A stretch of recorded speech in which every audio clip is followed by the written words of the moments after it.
Assalamualaikum warahmatullahi wabarakatuh. Perkenalkan, nama saya Ilham Hidayat. Saya berasal dari UT Bandung. Dalam kesempatan kali ini, saya mau berpresentasikan dengan metode Peca Kuca yang berjudul Identifikasi Karakteristik Guna Lahan dan Kegiatan di Kota Bandung. Yang poin A, latar belakang Kota Bandung, perkembangan kota menurut Dosiadi 1968 terbagi menjadi dua bentuk utama, pertumbuhan dan transformasi. Nah, oleh karena itu, peran pemerintah dalam pengguna lahan sangatlah penting untuk mencapai efisiensi dan manfaat sosial secara maksimal. Guna lahan sendiri menceritakan fungsi dominan suatu kawasan dan aktivitas yang terbagi dalam blok perumahan, komersi, industri, ruang hijau, dan lain-lain. Lalu yang satunya ada pertumbuhan di Kota Bandung. Pertumbuhan Kota Bandung mencerminkan dinamika kompleks dari berbagai faktor ekonomi, sosial, dan budaya yang berkontribusi pada peningkatan populasi dan urbanisasi. Nah, kalau dilihat dari ekonominya, Kota Bandung sangat pesat ya. Ada jual beli di pusat perbelanjaan, ya segala macam. Kalau sosialnya sudah tidak perlu ditanyakan lagi sosialnya. Dilihat dari gambar juga ini banyak rumah-rumah, pasti sosialnya sudah berkembang pesat. Dan kalau budayanya, budaya dari leluhur paling melestarikan budaya lokal seperti pencaksilat sama yang lainnya. Dan untuk populasinya dan urbanisasi sangat pesat sekali melihat dari gambar tersebut. Yang keduanya ada transformasi penggunaan lahan. Transformasi kota terdiri dari berbagai tahapan yang mencakup penetrasi dan suksesi yang menggambar perubahan penggunaan lahan.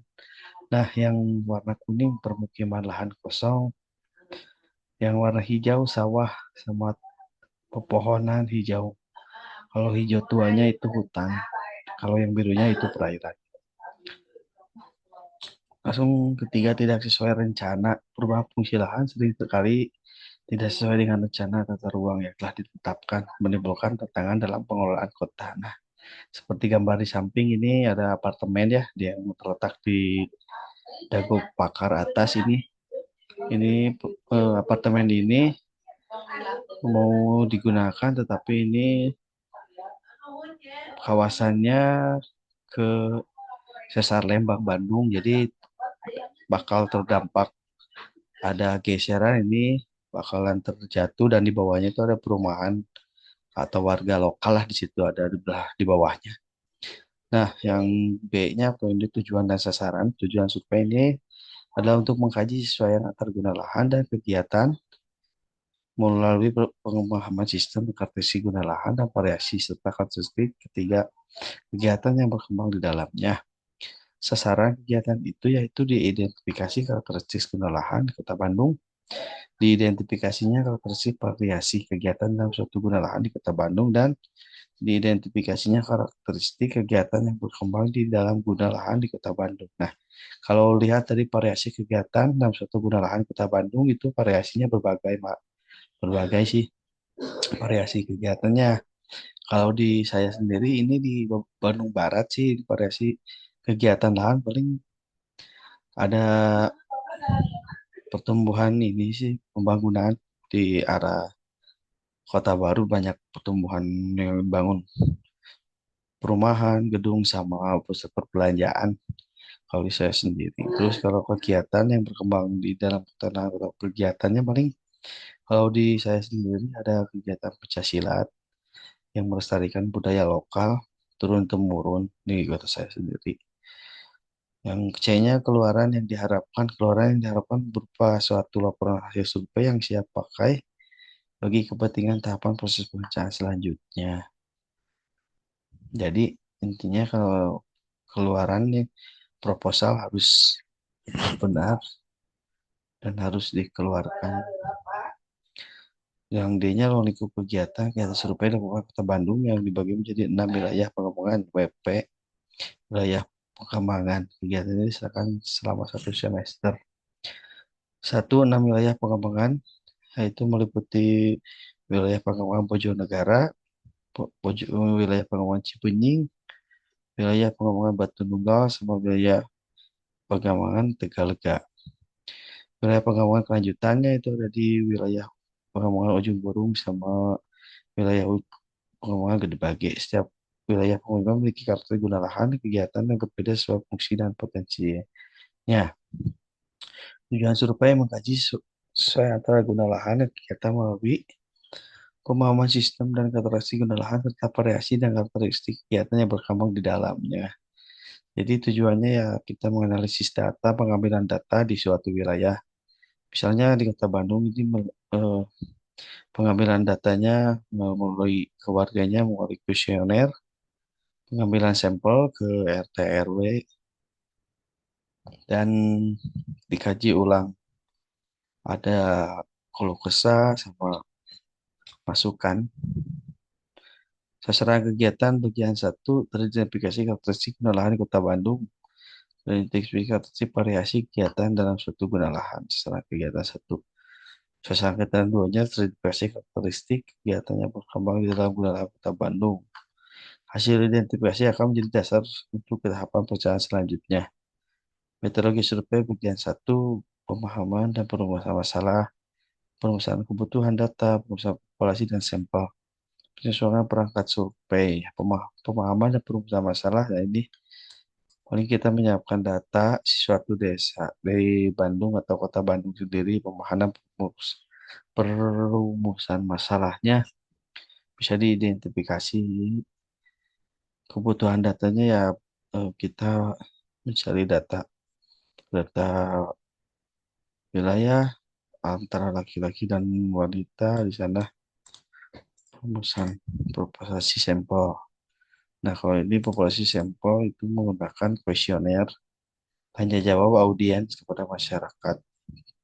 Penyusunan perangkat survei ya ini sarana prasarana buat survei.